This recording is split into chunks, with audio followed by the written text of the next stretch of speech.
நவயிசம் வாழ்க, நவயிசம் வளர்க. நன்மையே நடக்கும் நன்றியுடன் வாழ்ந்தால் வல்லமையை வளர்ப்போம், வளமாய் வாழ்வோம்.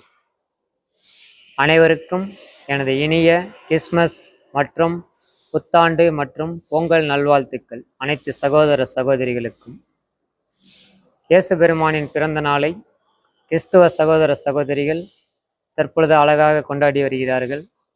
இயேசு பெருமான் பிறந்தது இந்த பூமியில் சத்தியத்தை நிலைநிறுத்துவதற்கும் சத்தியத்தை வெற்றி பெற செய்வதற்கும் தான் இந்த பூமியில் அவதரித்தார். அதனால்தான் சத்தியமும் ஜீவனும் வழியுமாக நான் இருக்கிறேன் என்ற அழகான வார்த்தையை அவர் அடிக்கடி கூறுவார். அந்த காலத்தில் இயேசு கூறிய போதனைகளை கேட்டவர்கள் மிக மிகச் சிலரே. அவர் வாழ்ந்த காலத்தில் பலர் அவரது கோட்பாடுகளை ஃபாலோ செய்யவில்லை, அதாவது தொடர்ந்து பயன்படுத்தவில்லை. ஆனால் இயேசுவை சிலுவையில் அறையப்பட்ட பிறகு, அவர் சிலுவையில் அறையப்படாமல் இருந்திருந்தால் ஒரு 12 சீடர்களுக்குள்ளாகவே அவருடைய தத்துவங்களும் போதனைகளும் இறந்திருக்கும். ஆனால் அவர் சிலுவையில் அறையப்பட்ட காரணத்தினால்தான் கடந்த 2000 வருடங்களுக்கும் மேலாக உலகம் முழுவதும் அவருடைய தத்துவங்களும் கோட்பாடுகளும் அவரது வாழ்வியலும் சத்திய வழி நெறிமுறைகளும் பரவி கிடைக்கிறது என்பதுதான் ஆழமான உண்மை. அதாவது இயேசு பேசியது பரலோக சாம்ராஜ்யத்தை பற்றி தான் அந்த காலத்தில் அவர் பேசினார். ஆனால் அந்த காலத்தில் வாழ்ந்து வந்த அறியாமை மிக்க ஆணவமிக்க மன்னர்கள் என்ன செய்து விட்டார்கள்?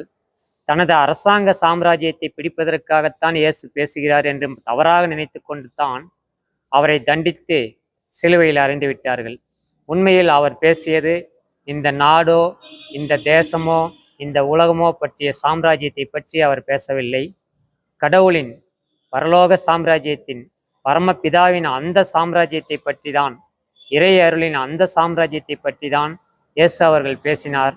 அறியாமை மிக்கவர்களும் முட்டாள்களாக இருந்த மன்னர்களும் அதை தவறாக புரிந்து கொண்டு அவரது சீடர்களிலேயே ஒரு சீடனை துரோகியாக மாற்றி அவரை காட்டி கொடுக்க வைத்து சிலுவையில் அறைந்து இந்த உலகத்திற்கு மாபெரும் அநீதியை, அதாவது ஒரு நல்ல மனிதரை அழித்து விட்டார்கள்.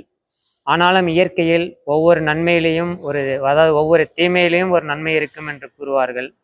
அவ்வாறு அவர் சிலுவையில் அப்பொழுது அறையப்பட்ட காரணத்தினால்தான் அவரது கொள்கைகளும் கோட்பாடுகளும் சத்தியங்களும் உலகம் முழுவதும் 2000 வருடங்களாக நமது வாழ்வியலோடு பிணைந்து கிடைக்கிறது என்று கூறினால் அது சற்றும் மிகையல்ல. வாழ்க வளமுடன். நவயிசம் வாழ்க, நவயிசம் வளர்க. நன்மையே நடக்கும் நன்றியுடன் வாழ்ந்தால் வல்லமை வளர்ப்போம், வளமாய் வாழ்வோம். அனைவருக்கும் மீண்டும் எனது கிறிஸ்மஸ் அற்புதமான புத்தாண்டு பொங்கல் வாழ்த்துக்கள்.